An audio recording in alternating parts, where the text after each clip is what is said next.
Assalamualaikum warahmatullahi wabarakatuh. Selamat malam.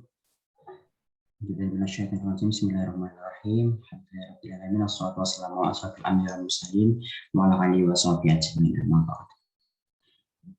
Teman-teman, mari kita panjatkan puji syukur kepada Allah Subhanahu wa taala yang telah memberikan nikmatan kepada kita sehingga kita dapat bertemu kembali dalam sharing materi mentoring untuk materi ke-7 pada malam hari ini.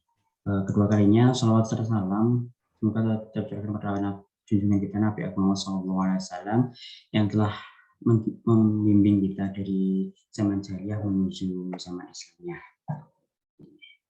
Perkenalkan, saya Muhammad Arya Saputra dari staf muda BPM selaku pembawa acara atau MC pada malam hari ini.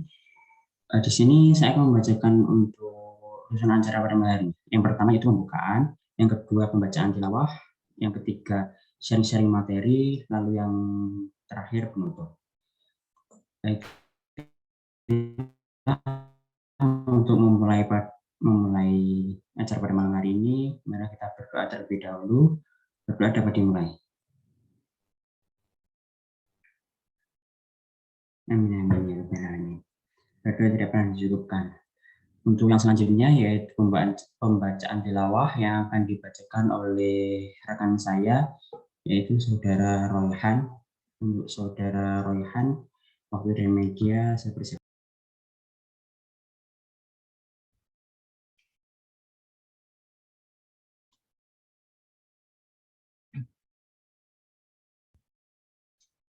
A'udzu billahi minasyaitonir rajim. Bismillahirrahmanirrahim. Fantalaqu wa hum yatakhafatun alla yadkhulannaha al-yawma 'alaykum miskin. وغدوا على حرد قادرين فلما رأوها قالوا إنا لضالون بل نحن محرومون قال أوسطهم ألم أقل لكم لولا تسبحون قالوا سبحان ربنا إنا كنا ظالمين فأقبل بعضهم على بعض يتلاومون قالوا يا ويلنا إنا كنا طاغين عسى ربنا أن يبدلنا خيرا منها إلى ربنا راغبون كذلك العذاب والعذاب الآخرة أكبر لو كانوا يعلمون صدق الله العظيم. Sadaqallahul Azim. Terima kasih diucapkan pada saudara Farhan yang telah mengajarkan tilawah. Semoga dengan bacaan tilawah menjadi keberkahan dalam acara ini dan berikutnya. Baik, untuk acara selanjutnya itu sharing-sharing materi. Untuk Mas Rihan, dari media saya persilakan. Terima kasih Mas Zulfi. Ini suara saya kedengaran? Iya Mas, sudah Mas. Baik, bismillah. Assalamualaikum warahmatullahi wabarakatuh. Waalaikumsalam warahmatullahi wabarakatuh. Alhamdulillah rabbil alamin. Asyhadu an la ilaha illallah, asyhadu anna Muhammadan abduhu wa rasuluh. Allahumma inni abduka ibnu abdika ibnu amatik nasiyati biyadika madin fi hukmuka adlun fi qada'uk. As'aluka bi kulli ismin huwa lak sammaita bihi nafsak aw anzaltahu fi kitabik aw 'allamtahu 'adan min khalqik aw ista'tharta bihi ilmin ghaibi indak an taj'alal Qur'an rabi'a qalbi wa nura sadri wa jalaa'a huzni wa zahaba hammi. Ya Allah, sungguhnya aku adalah hambamu, anak dari hambamu, ubun-ubunku, nasibku, takdirku ada di tanganmu. lalu hukummu atasku, adil ketetapanmu atasku. Aku mohon kepadamu dengan perantara semua nama milikmu yang engkau namakan sendiri, atau engkau turunkan dalam kitabmu, atau engkau ajarkan seorang dari hambamu, atau engkau rahasiakan dalam ilmu gaib di sisimu. Jadi karena Al-Quran sebagai penawar hatiku, cahaya dalam dadaku, penghapus dukaku, dan pengusir keluh kesahku. Baik teman-teman mentor yang dirahmati Allah, pada malam hari ini,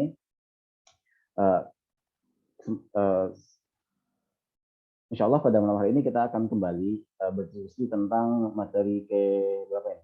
Ke-7 atau 8 terkait mengenal jin dan bala tentaranya. Nah, mungkin sebelumnya teman-teman belum mendapatkan PPT sama itunya ya, modulnya. Insya Allah akan dikirimkan sama teman-teman panitia BPM ya. Insya Allah besok pagi ya. Nah, saya izin share dulu.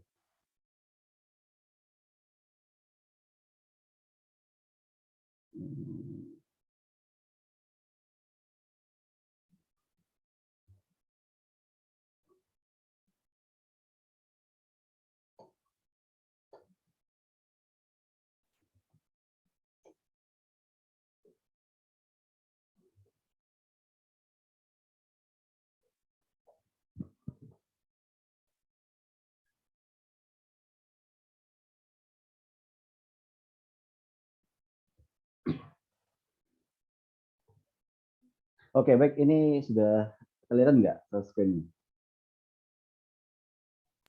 Iya, Mas. Oke, baik.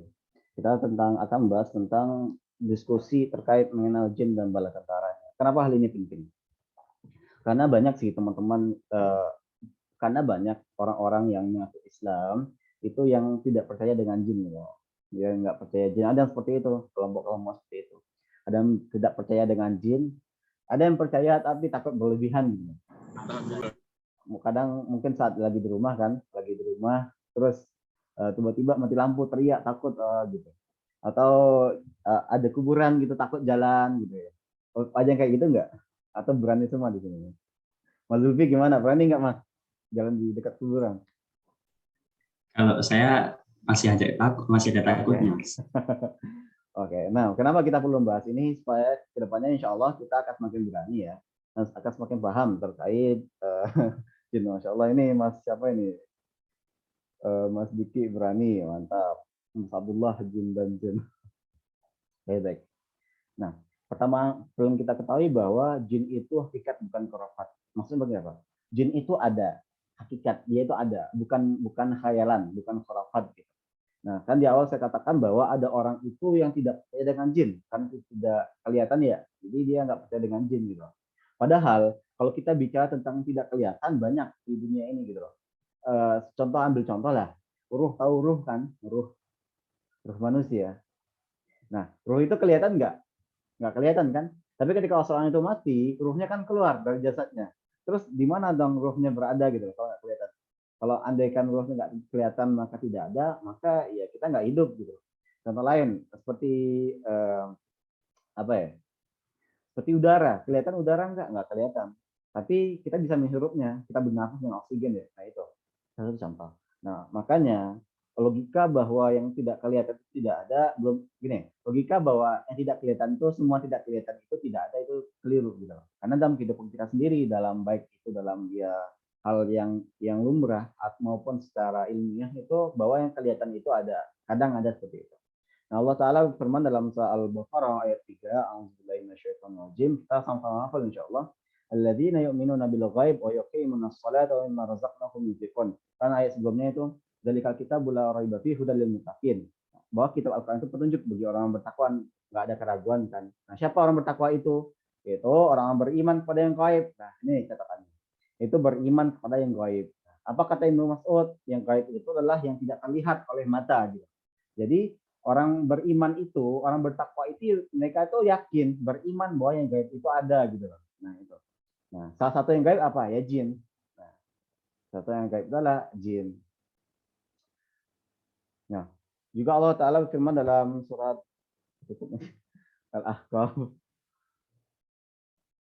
Al-Ahqaf, ayat 29, A'udzubillahi minasyaitonirrajim. Wa sarafna ilaika nafran minal jinni yastami'una al-Qur'an falamma hadarahu qalu ansitu falamma qudiya walau ila qaumihim munzirin. Dan ingatlah kata kami hadapkan rombongan jin kepadamu mendengarkan Al-Quran, maka tatkala mereka menghadiri pembacaannya lalu mereka berkata, diamlah kamu. Ketika pembacaan telah selesai mereka kembali kepada kaumnya untuk memberi peringatan. Nah di sini Allah Ta'ala menjelaskan bahwa Allah itu bahwa ada jin yang mendengarkan Rasulullah membaca Al-Quran gitu. Jelas ya. Jadi di sini Allah tegaskan bahwa ada jin mendengar bacaan Al-Quran. Ini sudah jelas banget. Jadi sudah terbantah bahwa orang-orang yang mengatakan jin tidak ada. Karena dalam Al-Quran tegas bahwa Allah ceritakan jin itu mendengar Rasulullah baca Al-Quran. Ya kan dalam hadis Muslim nggak salah atau ini saya lupa bahwa Rasulullah itu malahan bertemu langsung dengan jin dan mengajarkan jin itu tentang ayat Al-Quran gitu. Bahkan ada sisa api unggunnya gitu. Nah itu. Jadi di sini teman-teman sudah yakin bahwa jin itu ada, bukan suatu hayalan, atau ada yang masih ragu mungkin? Oke. Yakin Mas. Nah, kalau ada yang nggak yakin kan aneh ya. Tapi mereka percaya hantu, waduh, kok bisa? Jin nggak percaya hantu percaya ya? Nah, itu. Oke next. Nah, apa kata Syekh Wahid Abdul Salam Bali? Beliau ini ulama pakar ruqyah internasional terkenal, ahli ruqyah gitu dari Mesir. Beliau mengatakan bahwa tidak terlihat bukan berarti tidak ada. Berapa banyak hal yang tidak terlihat tetapi tetap ada gitu. Nah, pertanyaan selanjutnya, dari apa sih jin itu diciptakan? Kita kan dari tanah ya. Ya Nabi Adam maksudnya Nabi Adam. Kalau kita kan dari orang tua kita, insyaallah. Dari air yang hina gitu. Nah, Allah Ta'ala firman soal Rahman, Auzubillahi minasyaitonirrajim, khalaqal insana min salsalin kal fakhar wa khalaqal janna min marijin min nar. Dan dia menciptakan manusia dari tanah kering seperti tembikar dan diciptakan jin dari nyala api. Dalam surah Al-Hijr 27 lebih tegas lagi, wal janna khalaqana min qablu min naris samum. Dan kami ciptakan jin sebelum Adam dari api yang sangat panas. Nah, di sini tegas bahwa Allah Ta'ala menjelaskan bahwa jin itu diciptakan dari api. Nah, pertanyaannya, kalau jin itu diciptakan dari api, kan ada tuh jin-jin yang jahat itu yang kafir, itu kan nanti masuk neraka gitu. Nah, itu gimana? Neraka itu kan api gitu, api neraka. Gimana? Api dibakar dengan api. Gimana coba? Api dengan api. Nah, apakah gimana itu logikanya? Gimana teman-teman? Ada yang tahu mungkin ngasih pendapat ini? Saya Mas dulu. Ya silakan Dik. Gimana Dik? Ya sama aja Mas. Ya logikanya ini ya, kayak saya pernah dengar sama baca ya, kayak suatu kisah gitu kan. Ada yang tanya mengenai itu juga kan. Ya logikanya sama kayak yang ditampar itu. Kan manusia nampar manusia kan sakit. Ya kalau api kan api ya sakit juga lah. Oke. Jadi seperti manusia ketika sesama manusia ditampar sakit ya, insyaallah luar biasa sekali. Nah yang lain mungkin ada lagi yang punya pandangan lain mungkin. Atau Mas, kalau jin itu api biasa Mas, kalau api neraka itu ameterasi Mas, lebih panas juga. Ada gitu. Ada lagi mungkin, ada sama-sama ya. Ini ada dari Muktabar, dijadikan bahan bakar neraka Mas, ya benar. Nah, jawaban sederhananya itu jin itu diciptakan dari api. Maaf, salah slide. Nah, tapi setelah jin itu diciptakan dari api, dia itu tidak berupa api lagi gitu, teman-teman. Sama seperti Nabi Adam alaihissalam, kalau ciptakan Nabi Adam dari tanah tadi, tanah kan. Lalu apakah Nabi Adam tanah? Ya enggak, gitu. Jadi bahan penciptanya adalah api, tapi setelah itu jin itu bukan api lagi gitu. Seperti manusia, bahan penciptaan di awal adalah tanah, maka sekarang bukanlah lagi tanah. Nah, buktinya apa? Dalam hadis Muslim, suatu ketika Rasulullah SAW itu sedang sholat. Lalu Rasulullah itu membaca doa gitu. Doa yang tidak biasa, aneh gitu. Nah, setelah salat, maka sahabat bertanya, ya Rasulullah, kenapa engkau baca ini itu gitu. Maka Rasulullah bersabda, sungguhnya musuh Allah, iblis atau jin, datang dengan bawa api. Datang membawa api untuk diletakkan di wajahku. Maka aku pun berdoa. A'udzubillahi minka.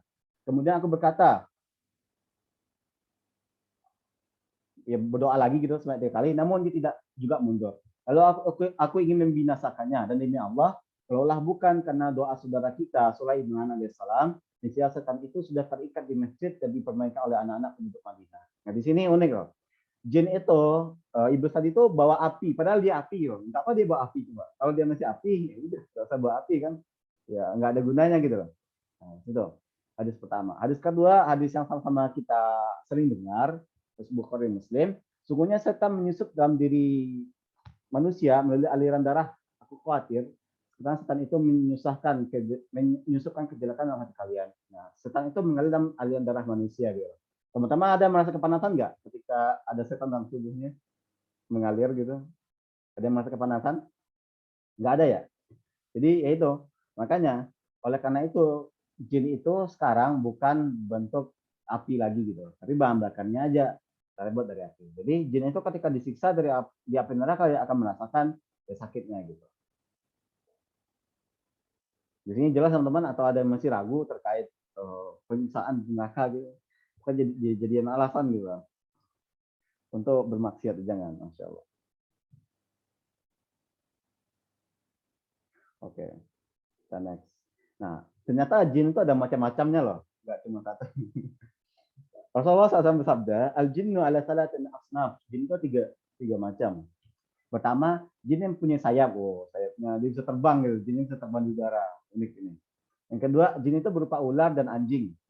Yang ketiga, jin yang bertempat tinggal dan berpindah-pindah serta berpetualang. Oh, ini ada yang suka itu, apa namanya? Hacking gitu jinnya, Masya Allah. Itu tiga jenis macam jin gitu. Kata Rasulullah SAW, dari Ibnu Hibban, dan Hakim, Ibnu Hajar, Hasan, dan Syaikh Al-Syarabani. Nah, itu tiga macam jenis jin gitu. Nah, tapi untuk penjelasan lebih lanjutnya nggak ada.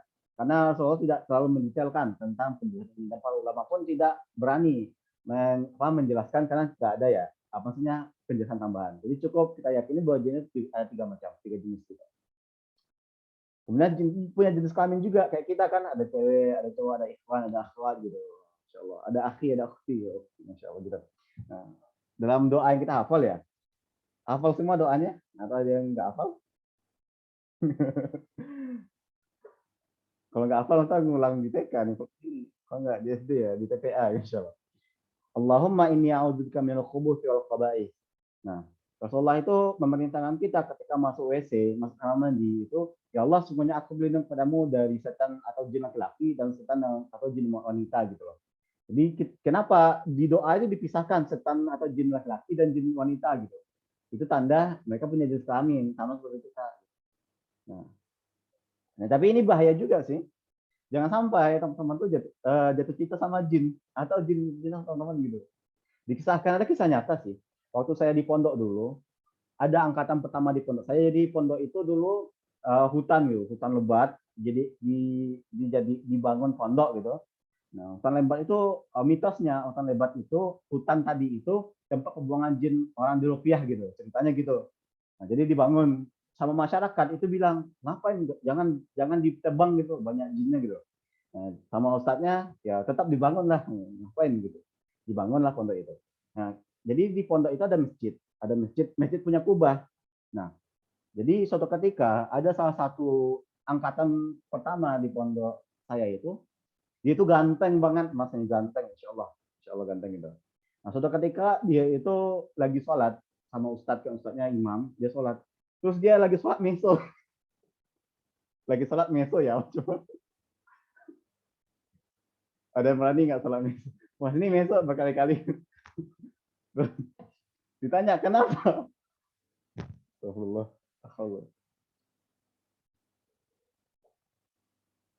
Ditanya, kenapa gitu? Kok meso? Habis sholat nih.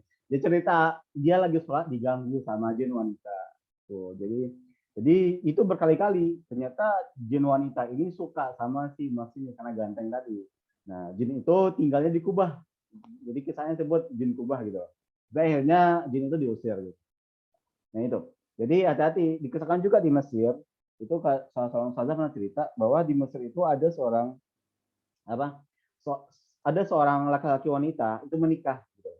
Menikah. Nah, si wanita ini bilang kalau ke suaminya, kalau kamu pulang jangan masuk ke dalam rumah dulu gitu, jangan langsung masuk ke rumah gitu, ketuk dulu pintunya gitu loh.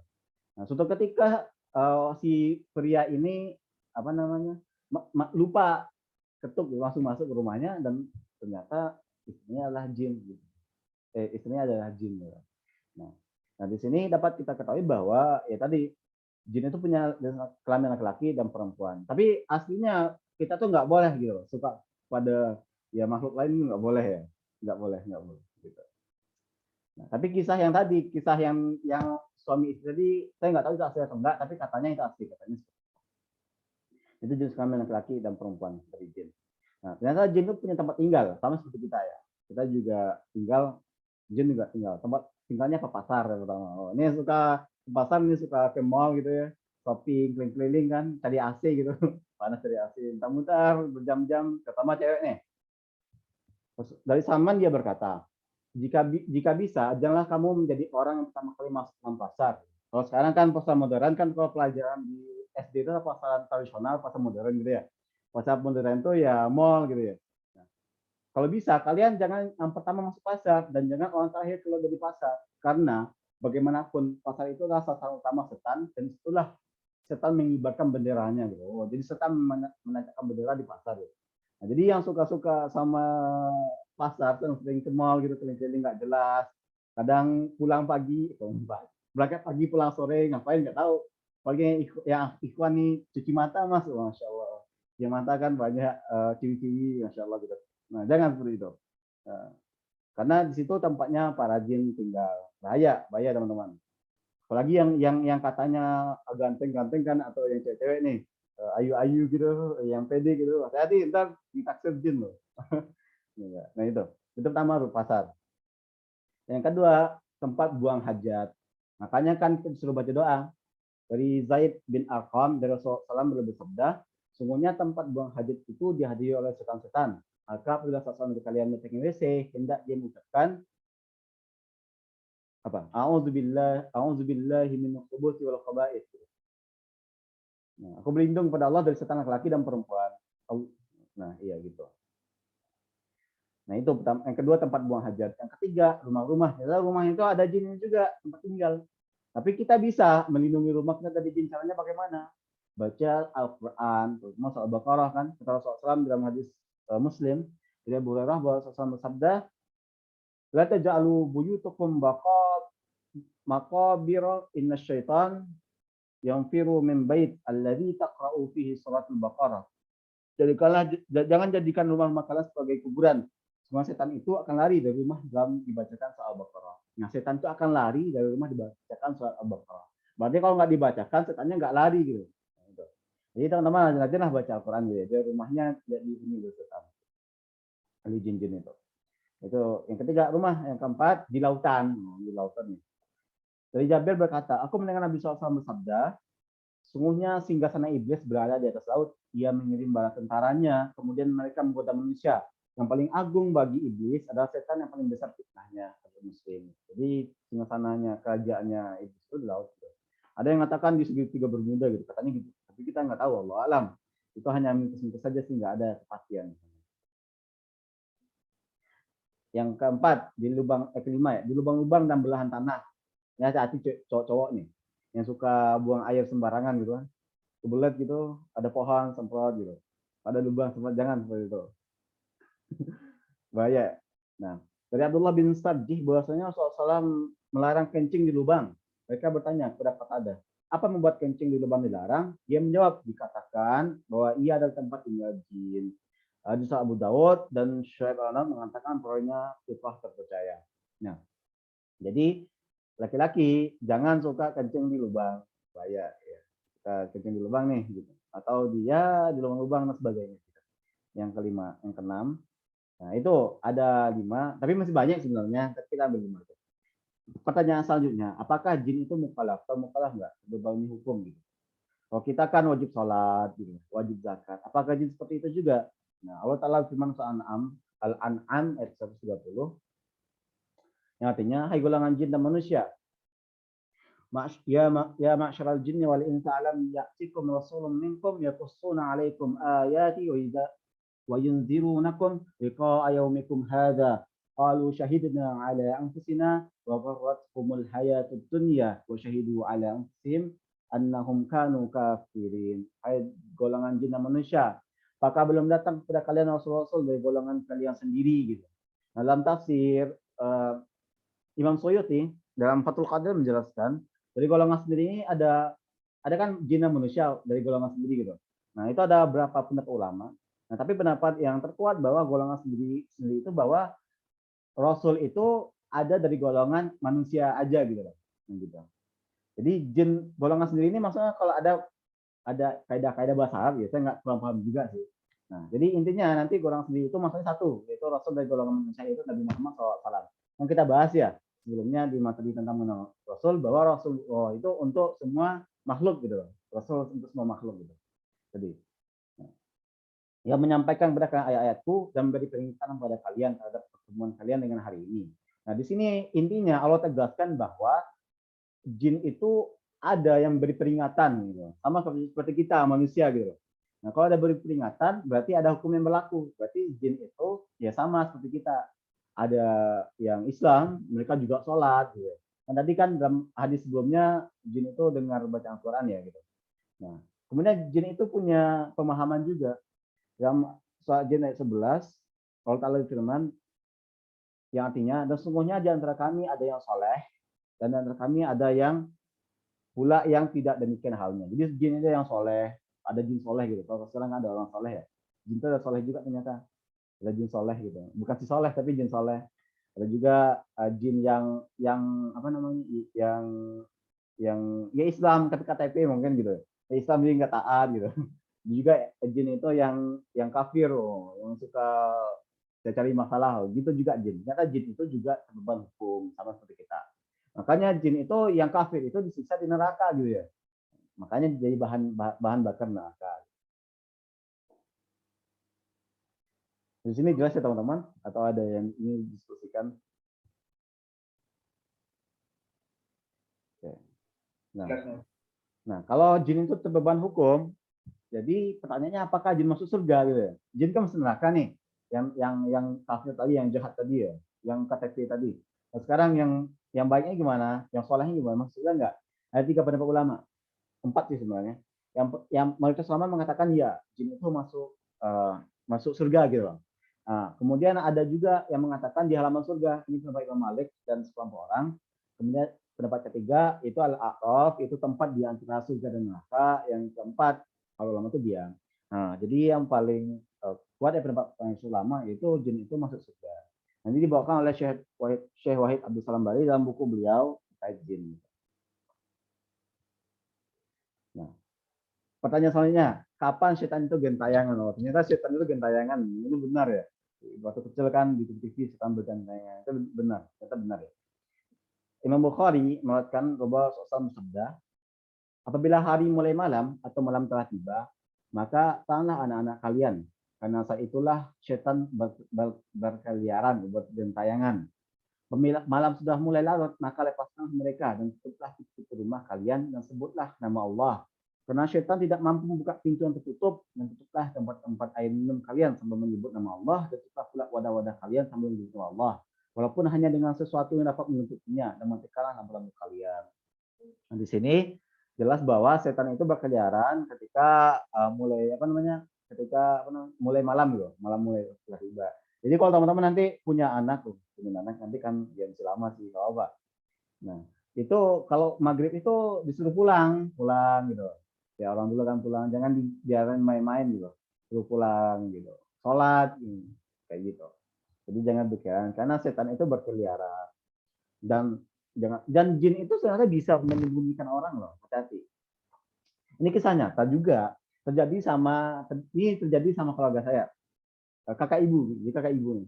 Jadi kisahnya gini, ibu saya itu 9 bersaudara gitu. Nah ini kalau nggak salah kakak yang ketiganya. Jadi mereka tuh waktu kecil main petak umpet kan, ada yang main petak umpet, atau kita beda generasi, ada nggak tahu. Main petak umpet tahu? Kalian tahu petak umpet? Nah oke. Jadi ketika mereka masih kecil mereka main petak umpet ya, petak umpet.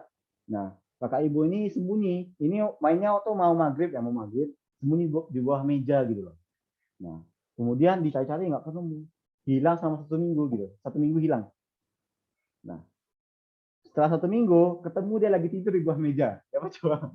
Jadi waktu dicari-cari di bawah meja nggak ada, di seluruh rumah tuh nggak ada dia. Tapi kok setelah seminggu dia ketemu di ruang ujian. Nah itu.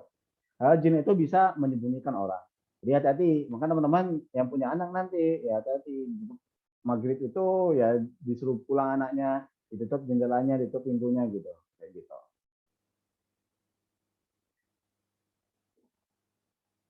Oke, setan itu gentayangan. Jadi hati-hati. Kemudian kenyataannya setan itu takut pada manusia. Nah, tadi kita bahas bahwa setan itu gentayangan, tapi hakikatnya setan itu takut pada manusia. Nah itu. Hadis Abu Daud bahwa Rasulullah SAW bersabda, janganlah engkau berkata celaka setan, sebab jika engkau berkata seperti itu, ia setan akan semakin besar seperti rumah. Saya berkata, setan itu besar seperti rumah dan berkata, demi kekuatanku, bangga dia. Tetapi hendaklah engkau katakan Bismillah. Jika engkau ucapkan itu, maka setan akan semakin kecil hingga seperti lalat. Jadi teman-teman, jadi intinya teman-teman jangan takut sama setan gitu, jangan takut sama setan. Karena pada hakikatnya itu takut pada manusia. Cukup berzikir kepada Allah. Nah, Imam Mujahid, tahu Imam Mujahid, dia itu salah seorang ulama tafsir dari kalangan tabi'in. Beliau mengkisahkan yang dibawakan oleh Imam Ibnu Abdul Dunya dan juga dibawakan oleh Syekh Abdul Salam Bali dalam buku beliau. Suatu malam Imam Mujahid ini sedang melaksanakan sholat dia. Jadi sedang sholat nih. Tiba-tiba muncul makhluk sebesar anak kecil di hadapan saya. Jadi lagi sholat, tiba-tiba muncul kayak tuyul gitu. Kalau teman-teman gimana coba? Teman-teman gimana coba? Lagi sholat, muncul tuyul. Apa yang teman-teman lakukan? Kalau Zulfi gimana Zulfi? Batal sholat lari. Ya, buat sholat lari. Ini Abdullah ini ngeri tampak ya. Insya Allah. Jadi kalau kita ya mungkin ada tuyul tiba-tiba muncul gitu, lari ya, begitu. Kalau enggak teriak gitu. Nah, tapi Imam Mujahid ini beda. Tiba-tiba muncul makhluk sebesar anak laki di hadapan saya. Lalu saya desak dia untuk menangkapnya. Jadi desaknya maju, Imam Mujahid ini kan lagi maju ke depan, melangkah ke depan, mendesak. Tiba-tiba dia bangun dan lompat ke belakang dinding. Jadi anak kecil tadi melompat ke belakang dinding. Nah, saya mendengar jatuhnya. Tadi jatuh, melompat, nembus dinding, itu jatuh ke bawah gitu. Nah, setelah itu dia tidak pernah muncul lagi. Nah, jadi gitu. Jadi itu teman-teman itu jangan takut sama setan. Nah, mungkin kalau kelihatan ada hantu, assalamualaikum gitu. Jadi intinya di sini teman-teman jangan takut berlebihan gitu. Kalau hanya takut sebagai manusia, perasaan takut sewajarnya nggak masalah, tapi jangan dilebih-lebihkan gitu. Seperti ada singa gitu, teman-teman ada lihat singa mungkin takut gitu, tapi jangan berlebih-lebihan gitu. Nah, Imam Mujahid juga mengatakan setan itu sebenarnya takut terhadap kalian, terhadap manusia, melebihi ketakutan kalian kepadanya. Oleh karena itu, setan menampakkan diri kepada kalian, janganlah kalian lari ketakutan. Karena jika kalian takut, dia akan menunggangi kalian, atau mengganggu kalian. Gitu. Jadi kalau kita takut pada setan itu, saat dia muncul, dia akan mengganggu kita, dia akan berani. Gitu. Dan aslinya dia takut, tapi saat dia muncul, kita ketakutan. Oh, dia berani. Ini orang takut. Gitu. Berani dia. Gitu. Karena tapi bersikaplah keras kepadanya, pasti dia akan pergi. Gitu. Jadi gitu teman-teman. Jadi hakikatnya sekarang itu takut pada kita. Jadi nggak ada lagi nanti anak fans setelah ikut mentoring takut sama setan gitu. Karena setan itu ada kan kita gitu. Seperti video kan, kalau video ada viral kan, saya pernah lihat di Instagram itu lagi kerja kan di Jepang, orang lembur malam sendiri gitu. Kerja tiba-tiba jatuh kertas di samping, panik dia. Habis itu kursi sebelahnya bergeser, panik dia. Akhirnya dia lari petang-panting pulang. Gitu.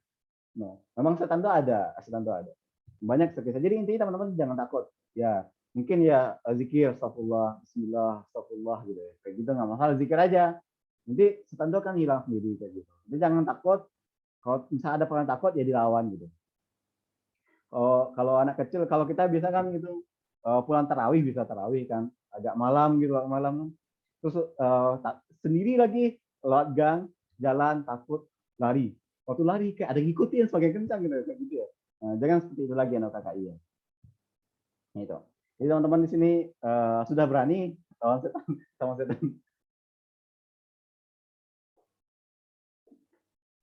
Oke. Jadi jangan takut, sewajarnya aja gitu. Tapi jangan juga sok-sok berani. Keluar Jangan gitu, jangan berlebihan juga. Karena yang berlebihan itu nggak baik. Oke. Nah, kita diperintahkan oleh Allah SWT untuk berlindung dari syaitan. Dalam surat An-Nahl 98-100 Allah Ta'ala firman, A'udzubillahi minasyaitonirrajim. Wa idza qara'tal Qur'an fasta'iz billah minasyaitonir rajim. Innahu laisa lahu sultanun 'alal ladzina amanu wa 'ala rabbihim yatawakkalun. Innama sultanuhu 'alal ladzina yatawallawnahu wal ladzina hum bihi musyrikun. Apabila kalian baca Al-Quran, hendaklah kalian meminta perlindungan kepada Allah dari setan yang terkutuk. Sungguhnya setan itu tidak ada kekuasaan atas orang-orang beriman dan bertawakal kepada Tuhannya. Dengar ini. Setan tidak ada kekuasaan atas orang beriman dan bertawakal kepada Tuhannya. Sesungguhnya kekuasaannya setan itu hanya atas orang-orang yang mengambilnya jadi pemimpin dan atas orang-orang yang mempersekutukannya dengan Allah. Teman-teman yang beriman, yang telah yakin tentang Allah, tentang Rasulullah gitu ya, tentang Al-Quran, tentang hidup di bawah naungan Al-Quran. Jadi ya jangan takut pada setan, atau kita berlindung kepada Allah terhadap setan gitu. Itu Allah perintahkan kita untuk berlindung kepada setan. Nah, Al Hasan bin Saleh, tahu dia itu seorang ulama dari tabi'in. Imam Abu Nuaim membawakan dalam kitab beliau Hilayatul Aulia dan Ibnu Jauzi dalam Talbis Iblis bawakan perkataan beliau, syaitan itu membuka 99 pintu kebaikan bagi seorang hamba untuk mengiringnya masuk dalam satu pintu kejahatan. Paham nggak maksudnya perkataan beliau? Syaitan itu membuka 99 pintu kebaikan bagi seorang hamba untuk mengiringnya masuk dalam satu pintu kejahatan. Paham nggak? Ada yang paham? Gimana teman-teman? Diki, paham Dik? Belum paham sepenuhnya. Nah, oke. Jadi syaitan itu membuka pintu. Dia itu punya, jadi kan kejahatan itu punya tingkatan ya, dosa itu punya tingkatan. Dia itu menargetkan seorang hamba untuk masuk dalam satu pintu kejahatan dengan buka pintu kebaikan. Contoh, ada kisah dibawakan oleh seorang, saya lupa nama beliau, begitu dibawakan oleh Ibnu Jauzi juga dalam Talbis Iblis, dikisahkan ada seorang pendeta Yahudi. Pendeta Yahudi dia tuh orang soleh, ahli ibadah. Dia tinggal di suatu tempat. Kemudian ada 3 orang pemuda. Pemuda ini ingin pergi perang gitu, tapi dia punya saudara perempuan gitu. Pernah dengar kisahnya nggak? Ya, jadi ada 3 orang saudara. Dia itu ingin pergi perang, tapi dia punya saudara perempuan 1 orang gitu. Nah, dia itu khawatir saat mereka pergi perang berhari-hari, mungkin berminggu atau berbulan-bulan, saudarinya ini nggak ada yang bantuin gitu, nggak ada yang masakin sebagainya gitu. Ya pokoknya dia sendiri di rumah gitu loh. Akhirnya dicarilah pendeta tadi, ahli ibadah tadi gitu. Mencari si Abi tadi ahli ibadah, bukan pendeta, ahli ibadah. Nah, dia ahli ibadah, dicarilah, dibilang, wahai ahli ibadah, wahai Abid. Gitu. Ini kami ingin pergi perang. Kami titipkan saudari kami pada kamu gitu loh. Bantulah dia. Tapi ahli ibadah yang nggak mau lah gitu. Disuruh dititipin cewek. Kalau kalian mau nggak? Dititipin akhwat, masya Allah. Gimana Dik, mau nggak Dik? Nah, jadi pendeta ini dia nggak mau. Dia tahu bahwa nggak boleh berduaan sama wanita. Dia nggak tahu. Apalagi ini berhari-hari berbulan-bulan sama cewek berdua, masya Allah kan. Nah itu. Apalagi dia ahli ibadah, dia nggak mau. Akhirnya si pemuda ini mohon-mohon gitu loh. Kasihan saudara kami, nggak ada yang masakin, nggak ada ini apa gitu. Akhirnya ya udah gitu. Ya udah, silakan kalian tempati, suruh dia menempati rumah saya. Jadi kan pendeta ini punya rumah, di sebelahnya itu ada biara tempat ibadahnya ya. Jadi pendeta ini tinggal di tempat ibadahnya, perempuan ini di rumahnya, kan berpisah tuh ya, berpisah gitu. Nah, suatu ketika pendeta ini membawakan makanan untuk si perempuan. Awalnya pendeta ini ahli ibadah ini hanya naruh makanan itu di depan pintu tempat ibadahnya. Kalau kita kan masjid ya, atau biara, depan pintu biara. Jadi wanita ini jalan keluar ngambil gitu. Nah, lama-lama dibisikkan sama setan gitu. Masya Allah, kamu ini orang baik gitu. Jadi pintu pertama dibisikkan kamu orang baik gitu. Kamu orang baik, kamu telah membantu seorang yang kesulitan gitu, menanggung hidupnya gitu. Alangkah lebih baiknya lagi, kamu itu biar dia nggak capek keluar rumah, kamu antarin ke depan rumahnya gitu. Nah, gitu posisinya apa? Biar lebih baik lagi kamu antarin ke depan rumahnya. Ya udah dijalanin.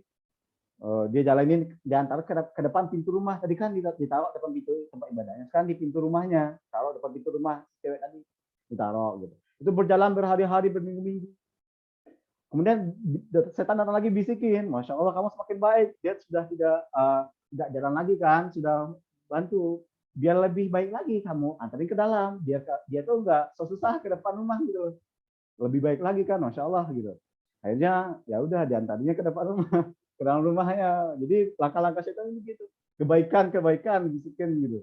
Nah, kan kita kan nolong orang tuh nggak boleh tanggung-tanggung ya. Gitu. Setuju kan? Nolong orang nggak boleh tanggung-tanggung. Mereka nggak tanggung-tanggung gitu. Nah, itu berjalan berhari-hari. Setan ini sabar banget ya untuk goda kita. Berhari jalan berhari gitu. Setan ini bisikin lagi. Gitu. Sekarang antarin, nggak ke rumah, ke depan pintu kamarnya. Masya Allah, semakin baik, semakin Masya Allah. Akhirnya pendeta ini ngantarin ke depan pintu kamarnya. Kemudian kebetulan ketika depan pintu kamarnya, pendetanya melihat wanita ini, Masya Allah, cantik. Wah, akadnya cantik kan. Hanya dikuncinya pintu rumah, terjadilah hal yang diinginkan. Dia ahli ibadah, aslinya. Ahli, Masya Allah. Tergoda. Akhirnya dia berzina kan. Nah, akhirnya habis itu dia taubat. Datang ke biara gitu. Nah, setelah itu setan datang lagi gitu. Dia udah taubat tadi kan, udah taubat ibadah lagi. Taubat. Oh, nanti saudaranya pulang jadi masalah ini. Saudaranya pulang jadi masalah ketahuan, hamil si saudarinya gitu. Udah dibunuhnya, disembunyiin, dikuburin gitu. Nah, ketika si tiga saudaranya pulang dari perang, ditemuilah pendeta ini, bukan pendeta, maaf, saya keliru lagi, ahli ibadah tadi si Abid tadi, ditemuin. Wahai Abid, gimana saudara kami? Nah, jadi si Abid itu cerita, jadi saudara kamu itu apa namanya, dibunuh oleh binatang buas gitu. Jadi cerita di karang gitu ya, karena dia ahli ibadah, orang percaya. Ahli ibadah masa bohong sih gitu ya. Orang alim gitu ya. Orang alim masa bohong gitu. Akhirnya dia percaya, pulanglah saudaranya. Tiga saudara pulang ke rumah, tidur. Ketika suatu malam, mimpilah bahwa yang pertama mimpi itu anak paling besar. Dia dalam mimpinya itu, dalam mimpinya itu dia bermimpi melihat kejadian tersebut gitu. Jadi ada jin yang datang ke dalam mimpinya menceritakan kisah tadi gitu. Kisah bahwa ahli ibadah itu menzinai saudarinya yang bunuhnya gitu. Ketika terbangun, yang anak pertama itu cerita. Nah, anak kedua ketika itu bilang itu hanya mimpi doang gitu. Mimpi dari setan gitu. Malam kedua, anak kedua juga mimpi yang sama gitu loh. Dan anak ketiga juga mimpi. Jadi tiga orang ini mimpi yang sama tuh. Nah, jadi anak pertama kedua ini awalnya dia tetap ragu itu hanya dari setan, tapi anak yang terakhir ini, anak ketiga paling kecil ini berkata, saya tidak yakin loh, saya ingin cek langsung gitu. Nah, akhirnya dia cek ke rumah ahli ibadah tadi, dia lihat ada kuburan, dia kan kuburannya nggak kelihatan ya.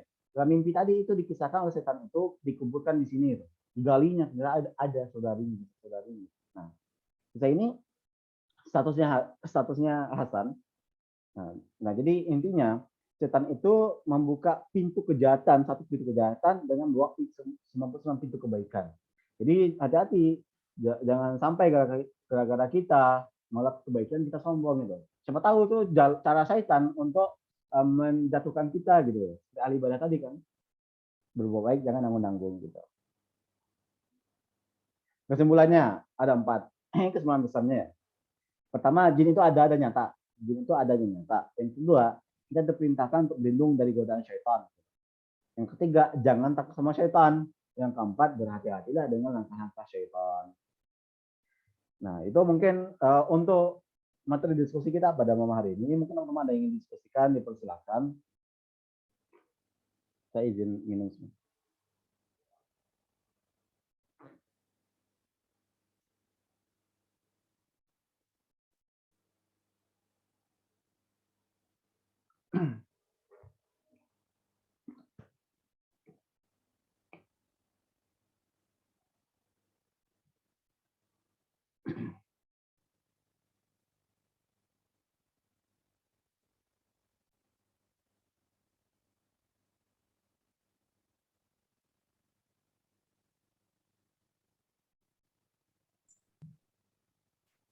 Baik dari Mas Mbak, teman-teman mentor, kalau ada yang ingin didiskusikan, silakan untuk bisa bertanya langsung atau bisa dituliskan lewat chat.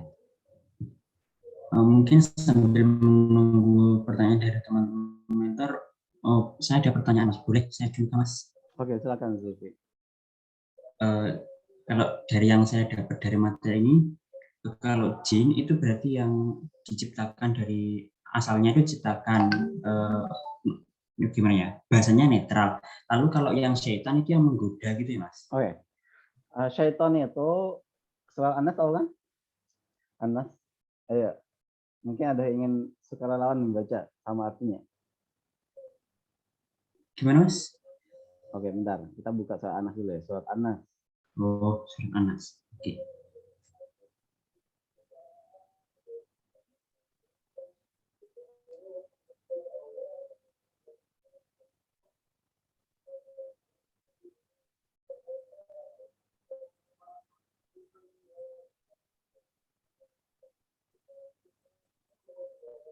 Nah, auzubillahi minasyaitonir rajim. Qul a'udzu birabbin nas, katakanlah aku berlindung pada Tuhannya manusia, malikin nas, raja manusia, ilahin nas, sembahan manusia, min syarril waswasil khannas, dari kejahatan bisikan setan yang bersembunyi, dari kejahatan bisikan setan yang bersembunyi, allazi yuwaswisu fi sudurin nas, membisikan ke dalam dada manusia. Kejahatan itu minal jinnati wan nas, dari golongan jin dan manusia. Jadi setan itu istilah untuk manusia atau jin yang jahat gitu, yang membisikkan, yang menggoda-goda gitu. Itu istilahnya setan gitu. Jadi itu istilahnya. Jadi jin tadi kan, jin itu ada yang soleh. Jadi jin soleh itu bukan setan. Jadi setan itu jin-jin yang jahat, yang ganggu manusia itu setan. Sama seperti manusia, kita lagi sholat kan, lagi sholat. Kita mau ke masjid, oh, ntar aja kita ngegem dulu. Itu setan.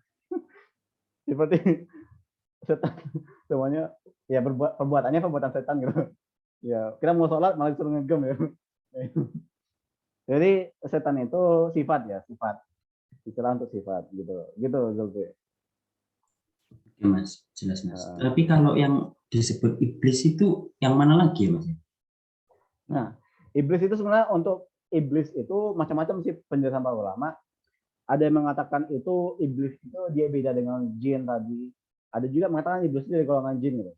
Banyak sih. Saya kurang lupa juga sih untuk detailnya. Mungkin bisa ditanya ke Ustadz gitu. Lebih pastinya. Oh, baik Mas. Nah, Terima kasih. tapi dalam hadis tadi, hadis ini, hadis Muslim tadi tentang Rasulullah SAW diganggu oleh mana ya? Nah, ini iblis. Kenapa saya bikin tentang jin? Karena saya lihat dalam Sahih Muslim, Imam Muslim ini membawakan hadis ini dalam bab tentang ada satu bab dalam Sahih Muslim itu ada 3 hadis berurutan.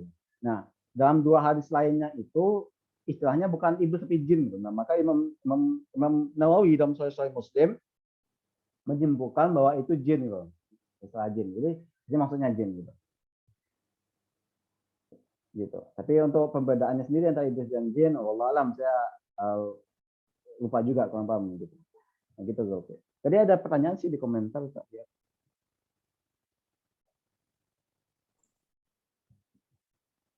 Kalau ada ini yang agak awal tadi Mas, yang bagian nyampe penyerang fisik.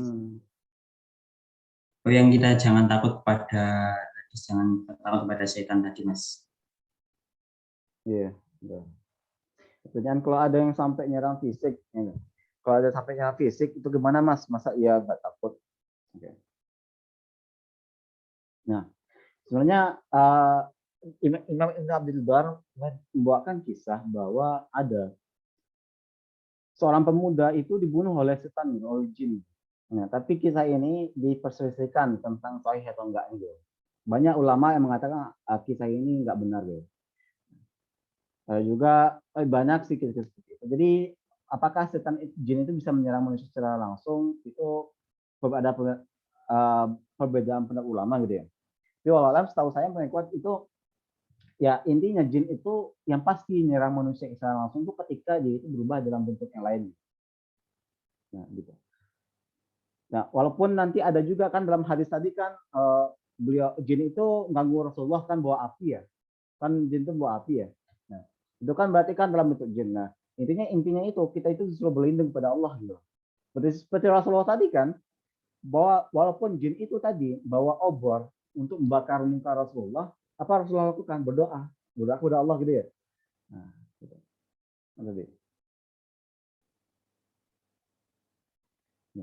A'udzubillahi minka, aku berlindung kepada Allah dari kejahatanmu. Ini Rasulullah berdoa kepada Allah gitu.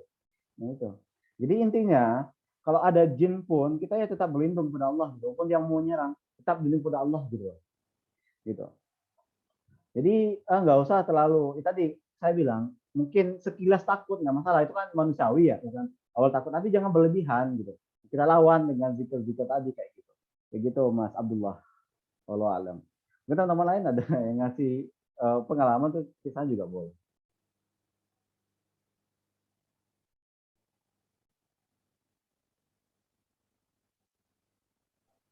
Alhamdulillah belum itu Mas, belum pernah pengalaman Mas.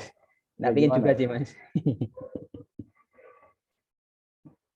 Gimana pengalaman? Nggak pengen, ya nggak pengen juga Mas, yang pengalaman bertemu atau apa gitu Mas. Oke. Iya. Belum pernah dan nggak pengen juga Mas. Oke.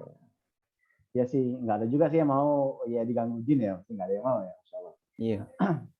Nah, sampai nunggu, mungkin teman-teman ada yang ingin ditanyakan lagi, boleh silakan di kolom chat atau langsung. Sampai nunggu saya sendiri pun kadang pun pernah diganggu sama jin ya.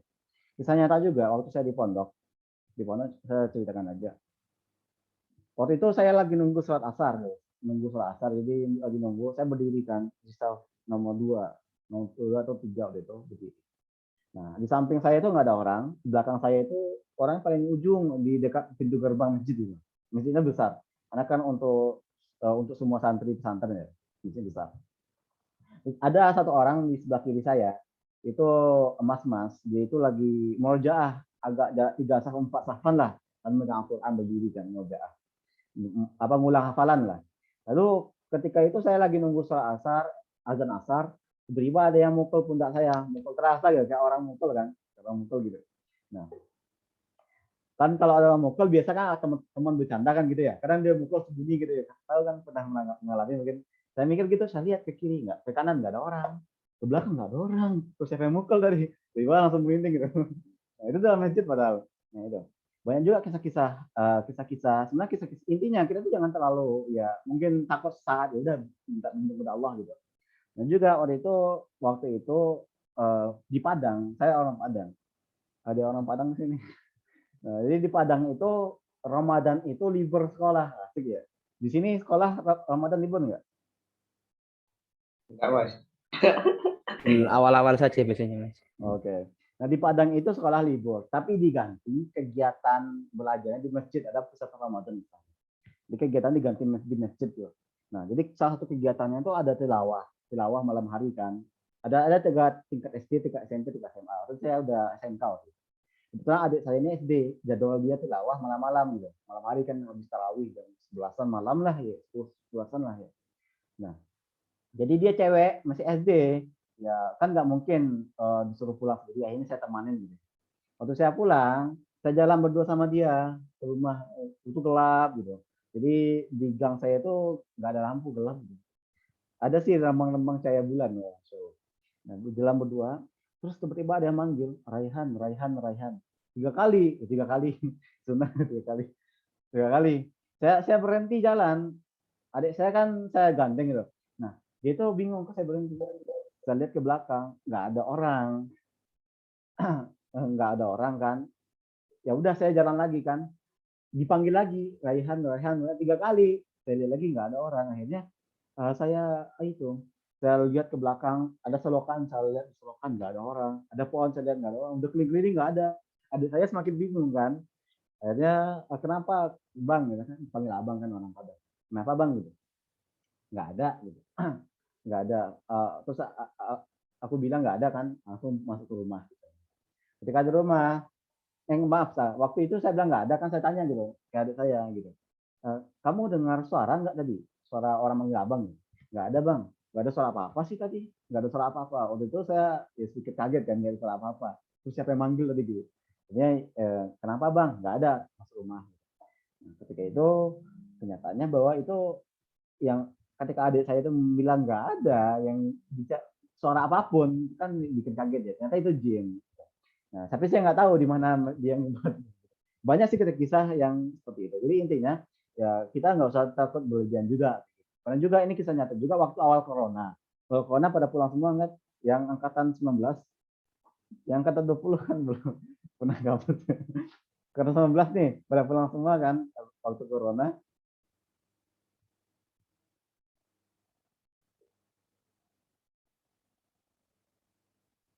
Nah, jadi waktu itu saya pulang. Nah, jadi di rumah saya itu ada kamar baru. Kamar baru itu dulu itu kayak nyimpan-nyimpan barang bekas lah, dan sana nggak pernah dipakai. Akhirnya ketika saya pulang, itu kamar itu dipakai karena udah bertahun-tahun nggak pernah dipakai, sama bekas dibersihin. Saya pulang, saya nginap di sana kan di isolasi mandiri waktu itu, selama isolasi. Ketika itu malam itu saya buka laptop, ada kabel olor ya. Kan itu kan panjang ya, menggantung kabel. Waktu itu saya lagi depan laptop, kabel ini gerak sendiri di kanan. Saya lihat, saya bilang, itu aku tak bilang santai lah gitu. Gitu.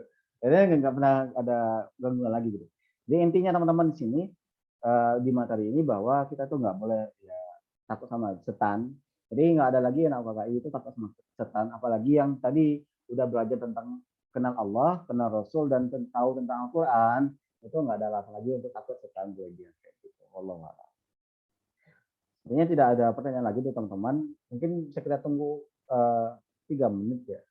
3 menit sambil nunggu. Mungkin ada yang ingin menyimpulkan.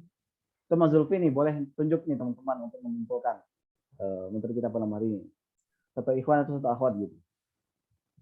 Mohon maaf Mas, sebentar ini ada yang apa namanya? Direct message ke saya untuk minta tolong untuk dibacakan pertanyaannya. Akan saya kupas dulu ke biar bisa dibaca semua. Oke.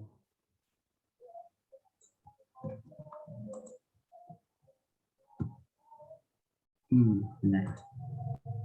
Everyone. Nah, pertanyaannya kan ada istilah roh gentayangan. Nah, orang yang sudah meninggal apa beneran ada roh gentayangan yang mengganggu begitu? Misal orangnya yang sudah mati dibunuh sengaja, terus rohnya mau balas dendam. Itu Mas pertanyaannya. Sebentar, saya cari hadisnya dulu.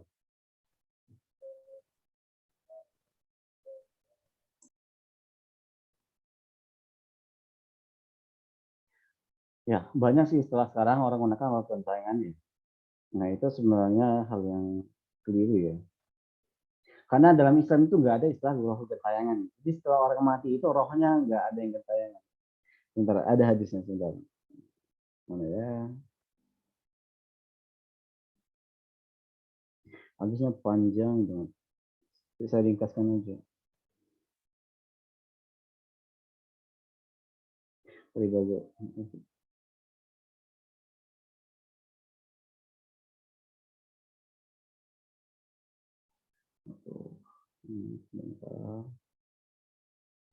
Hadis Ahmad, saya tuliskan di sini.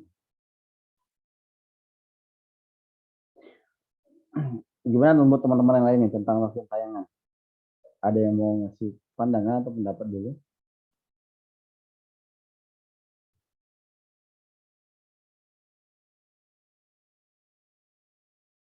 Gimana? Mas Zulfi gimana Mas Zulfi? Menurut Mas Zulfi ada nggak roh gentayangan? Saya ada pikiran sedikit yang nggak tahu ini benar atau salah. Kalau menurut saya sih ini kan saya ambil yang matinya karena dibunuh, meninggalnya karena dibunuh aja. Kan si pembunuh pastilah ada perasaan di apa namanya ya, pasti ada pikiran. Nah dari setan itu memanfaatkan celah di situ untuk mengganggu hatinya sehingga yang menghantuinya itu bukan roh dari si yang sudah dibunuh, tapi dari setan yang memanfaatkan celah di hatinya itu. Kalau pendapat saya seperti itu sih Mas. Oke, Masya Allah. Bentar.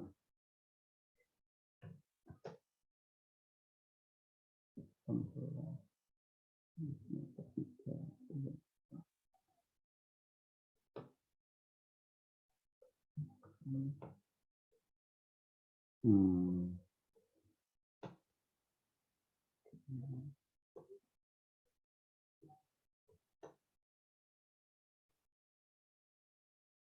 Nah ini.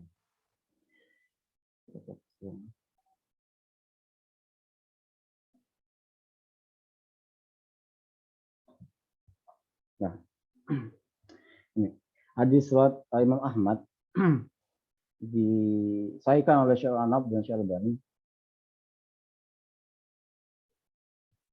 Ini hadisnya. Saya bukan aja.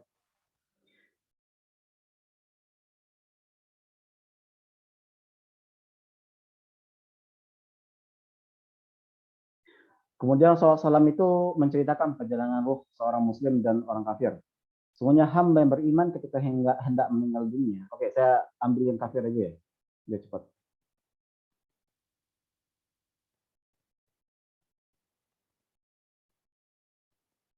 Nah, sementara hamba yang kafir, ketika hendak meninggal dunia dan menuju akhirat, turunlah para malaikat dari langit yang bengis dan keras wajahnya hitam. Mereka membawa apa ya? Siksaan untuk penyiksa gitu dari neraka. Mereka duduk di sekitar mayit sejauh mata memandang. Kemudian datanglah malaikat maut dan duduk di samping kepalanya dan memanggil, wahai jiwa yang busuk, keluarlah menuju murka Allah. Jadi intinya, jadi ketika tadi kan gini, orang itu meninggal dibawa ke kuburannya, dibawa ke kuburan. Nah, ketika 3 langkah orang pengantar itu pergi, semua terakhir pergi, itu malaikat datang dia. Nah, ruhnya itu dikatakan, wahai jiwa yang buruk, keluarlah murka Allah, menuju murka Allah dia. Ruhnya ketakutan dan terpencar ke seluruh ujung tubuhnya. Lalu malaikat maut menariknya, semua gancu bercabang, banyak ditarik dari walling basah. Jadi seperti sebuah jarum ditarik, sebuah sisir ditarik dari walling basah. Jadi sendat dipaksa keras sakit gitu, rohnya gitu. Sehingga membuat putus pembuluh darah dan ruang tulangnya. Langsung dipegang malaikat maut, beberapa malaikat yang lain tidak meninggalkan walaupun sekejap. Dan mereka langsung mengambil dari malaikat maut, kemudian diberi masuh yang mereka bawa. Ruh ini keluar dengan membawa bau yang sangat busuk, seperti busuknya bau bangkai yang pernah ada di muka bumi. Mereka pun naik membawa ruh ini. Setiap kali mereka melewati malaikat, jadi ruh tadi yang telah dicabut tadi dibawa oleh malaikat maut, oleh malaikat ke langit gitu. Setiap melewati malaikat, mereka pun bertanya, siapa ruh yang buruk ini? Mereka menjawab, fulan bin fulan, dengan nama yang paling buruk yang pernah digunakan di dunia. Hingga mereka sampai di langit dunia. Kemudian mereka minta dibukakan, namun tidak dibukakan. Ketika itu Rasulullah SAW membacakan firman Allah. Intinya, kemudian ruh itu dikembalikan ke jasadnya, sehingga dia mendengar suara sandal orang mengiring ketika pulang meninggalkan kuburan. Kemudian datanglah 2 malaikat, getakannya keras. Mereka pun mengertak si mayit dan mendudukkannya. Mereka bertanya, siapa Rabbmu? Siapa Tuhan Nabimu? Terusnya sampai nanti kalau tidak menjawab, dia akan disiksa sampai hari kiamat. Jadi inti hadis ini, hadis Ahmad ini, jadi ketika orang kafir itu meninggal, apapun bentuknya, mau dibunuh, mau diapa, atau orang beriman, kalau orang kafir itu dicabut ruhnya itu dari tubuhnya seperti apa jarum jarum ya, kail dari wol yang basah, keras sakit dipaksa gitu. Ketika harus itu dicabut, dibawa ke langit, langit menolak, dilemparkan ke bumi, ke jasadnya tadi di kuburan, kemudian malaikat datang. Nah, lalu ketika ditanya nggak bisa jawab, akhirnya dia itu disiksa sampai hari kiamat datang. Nah, dari hadis itu mungkin Kak, roh ini gentayangan? Nggak mungkin kan? Nah, itu. Jadi nggak ada istilah roh itu gentayangan. Bagi gentayangan datang ke rumah keluarga gitu ya, atau ke rumah orang yang bunuhnya dicari balas dendam kayak di film-film kan. Nah, itu hanya ada di film. Jadi teman-teman yang suka nonton film dikurang-kurangi lah, itu bahaya. Karena film horor itu bisa menyebabkan ketakutan berlebihan, serangan jantung, gitu. Jadi nggak ada, itu hanya di film gitu. Nah terus gimana dong? Kayak ada penampakan kayak si fulan, ya benar itulah jin yang menampakkan diri gitu. Nah jin itu, jadi makanya kalau ada orang bilang itu kuburan keramat, kuburan fulan, orang takut sana, takut datang ke sana. Dalam ayat tadi kan, kalau jin itu takut, maaf, perkataan siapa? Perkataan tabiin tadi, saya lupa namanya. Tabiin tadi bahwa ketika kita takut sama setan akan berani gitu. Jadi kita ada kuburan keramat, kata orang keramat gitu ya. Terus kita ya takut, lewat sana takut. Akhirnya setan itu berani menjelma jadi suatu bentuk dan nakut-nakutin kita. Itu intinya, Allah alam. Jadi nggak ada ya namanya ulu gentengan dalam Islam. Karena baik dia orang Islam atau orang mukmin, itu orang kafir atau mukmin itu nanti akan mendapat apa namanya? Ya kalau orang Islam tentulah nanti kebaikan, dia dapat nikmat kubur sampai hari kiamat gitu. Nah, itu intinya, wallahu alam. Ada lagi mungkin ingin diskusi atau ada yang ingin menambahkan mungkin?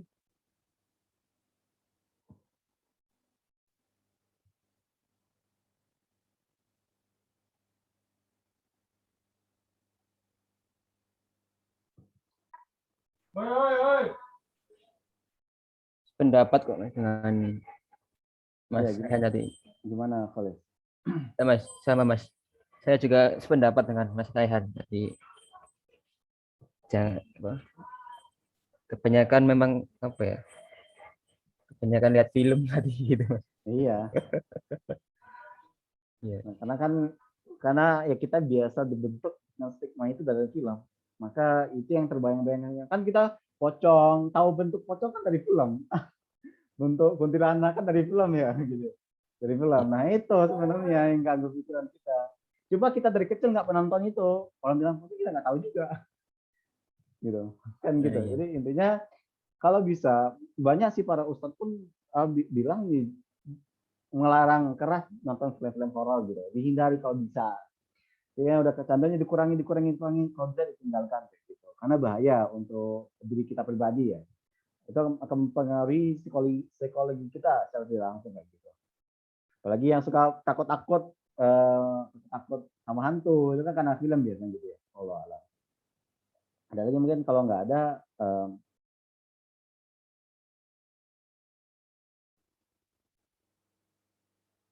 kalau nggak ada ya saya akhiri saja untuk sesi diskusi kita pada malam hari ini. Jadi saya ulangi perkataan Hasan bin Khalid tadi bahwa setan itu membuka 99 pintu kebaikan bagi seorang hamba untuk menggiringnya masuk pintu kejahatan. Semoga kita dilindungi Allah Subhanahu wa taala dari godaan syaitan yang tertutup.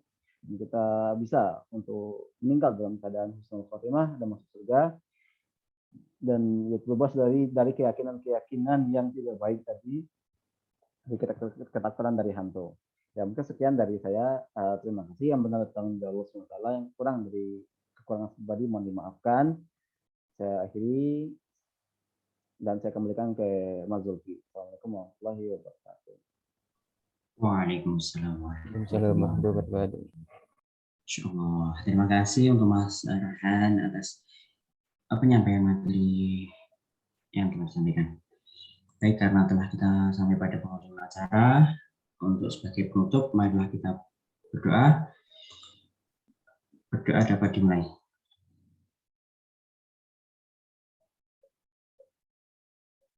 Amin ya rabbal alamin. Alhamdulillahirabbil atas terima kasih untuk kehadirannya pada malam hari ini. Apabila ada salah kata dari saya mohon dimaafkan, dan saya sebagai pembicara pada malam ini mengucapkan terima kasih telah hadir. Saya Zulfi Ridha Saputra, terima kasih dan wassalamualaikum warahmatullahi wabarakatuh.